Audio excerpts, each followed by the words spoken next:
Instants and sorceries usually only resolve once. But what if every combat trick, protection spell, and cantrip just kept coming back turn after turn? That's exactly what Feather the Redeem does best. And once those spells start looping, your opponents start scooping. Hi everyone, I'm Full Harmonicon and welcome back to the channel. If you enjoy synergy-focused commander breakdowns like this, hit that subscribe. Today we're diving into one of the most fun and explosive Spellslinger commanders out there. A deck that turns cheap spells into repeatable engines and lets you squeeze ridiculous value out of almost nothing. It's Feather the Redeemed. If you love casting a bunch of instants and sorceries, buffing your creatures and commander, and doing it all over again, this deck is for you. Feather is a 3/4 angel with flying for 3 mana, 1 red and 2 white. But it's her one and only ability that makes the whole deck tick. Whenever you cast an instant or sorcery spell that targets a creature you control, exile that card instead of putting it into your graveyard as it resolves. If you do, return it to your hand at the beginning of the next end step. What that means is, every time you cast a spell that targets your own creature, you're not really spending that card, you're borrowing it for the turn. So instead of running out of gas like most heroic decks, you just keep reusing the same tools again and again. The game plan here is pretty straightforward. First, we want to get Feather onto the battlefield and make sure she sticks around. Then, we start casting multiple spells each turn, buffing our creatures, protecting them, and generating value along the way. And finally, we close out the game either through massive commander damage or slowly burning out our opponents with spell-based damage triggers. It sounds simple on paper, but once it gets going, it feels incredibly powerful. Let's look at the spells that actually push damage through. Cards like Angel Fire Ignition might be sorcery speed, but the value is ridiculous. Counters plus keywords, which includes indestructible, and because we get it back, we can keep swinging safely turn after turn.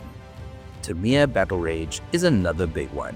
Double Strike and Trample can end games out of nowhere, especially when Feather is already buffed. Then we've got cheap buffs like Titan Strength and Brute Force. Super efficient and exactly what we want when we cast multiple spells per turn. And then things escalate quickly with cards like Seize the Day, giving us extra combat phases. When you're already buffing your creature repeatedly, those extra swings really stack up. Once you've built up a big threat, cards like Unleash Fury and Bulk Up just double that power, which gets really scary really fast. And if you want to take things to another level entirely, Leyline of Resonance doubles up every spell that targets one of our creatures, while Zada Hedron Grinder and Mirrorwing Dragon turn single target spells into board-wide explosions. Pair this with one of the cantrips we'll talk about later and you're refilling your hand. And at this point, one small buff can suddenly affect your entire team, and that's how games end out of nowhere. Of course, Feather draws a lot of attention, so we need to keep her safe. The good news is our protection spells also loop. God's Willing gives a creature protection from a color of our choice. Lauren's Escape and Blacksmith's Skill give a creature hexproof and indestructible at instant speed. Boon of Safety gives a shield counter and lets us scry for 1. Take Up the Shield even throws in lifelink and a +1/+1 counter. Shelter grants protection from a color of our choice and lets us draw a card. The key thing here is that once you have one of these in hand, you can keep reusing it every turn, so removing Feather becomes a lot harder than it looks. Now, once we're casting spells over and over, we want to actually benefit from that. There are 2 main directions here. First, go wide. Monastery Mentor is incredible. It buffs itself and creates tokens with prowess that also buff themselves. Young Pyromancer gives us steady 1/1 token generation, and a Crowan Crusader makes tokens whenever it gets targeted, which we should be doing constantly. Suddenly, our small spells are building a board presence as well. The second direction is Burn. Guttersnipe is the standout. 2 damage to each opponent every time we cast a spell. Yes please.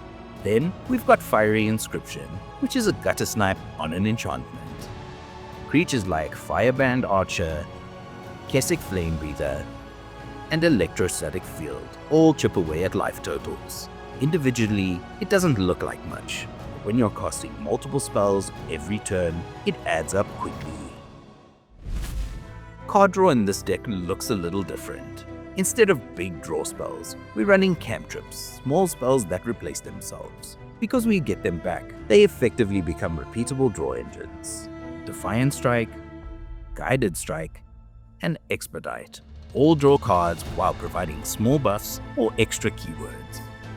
Fists of Flame can turn into a huge buff depending on how many cards you've drawn that turn. Blazing Crescendo grants +3/+1 and impulse draws for 1. Even quirky options like Bandage, Crimson Wisps, or Might of the Meek start to shine when you can cast them every single turn. And while something like Psychotic Fury only targets Feather, giving double strike and drawing cards repeatedly is more than enough value. Even the sorcery speed cantrips like Honor and Impolite Entrance shine when you can cast them each turn. We've also got some solid interaction built into the deck. Boros Charm is incredibly flexible. Protection, damage, or double strike depending on what you need. Reckless Rage is great. Dealing damage to both creatures means it still comes back to your hand. Dreadmaul's Ire and Explosive Entry give us repeatable buffs and artifact hate. And cards like Soul's Fire and Chandra's Ignition scale with all of those buffs we've been stacking, turning our big creatures into removal or even board wipes. They also come back to hand once we've cast them. Then we round things out with staples like Swords to Plowshares, Path to Exile, Chaos Warp, and Blasphemous Act. Ramp is usually a weakness in Boros, but Feather gets around that.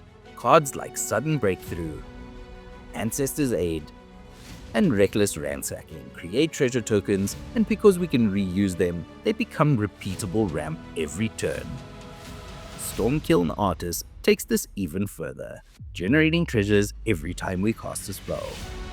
And since we're constantly refilling our hand, cards like Thought Vessel and Decanter of Endless Water helps us keep everything without discarding anything.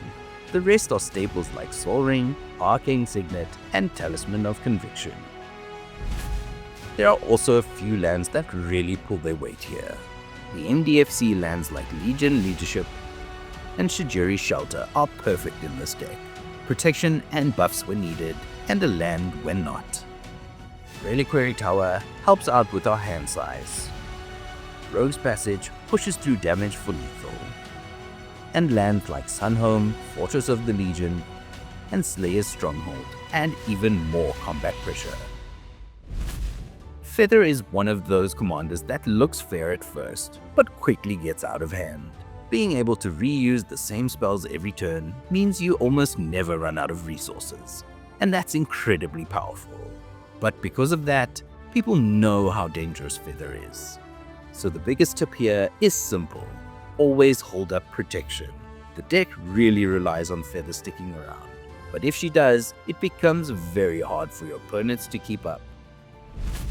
Thanks so much for watching. If you enjoyed this breakdown, leave a like, drop a comment, and subscribe for more synergy-focused Commander content. If you'd like to support the channel further and help shape future videos, memberships are available. And hey, if you're picking up any of these cards, consider using my TCG Player affiliate link down below. And until next time, may all your spells come back to hand.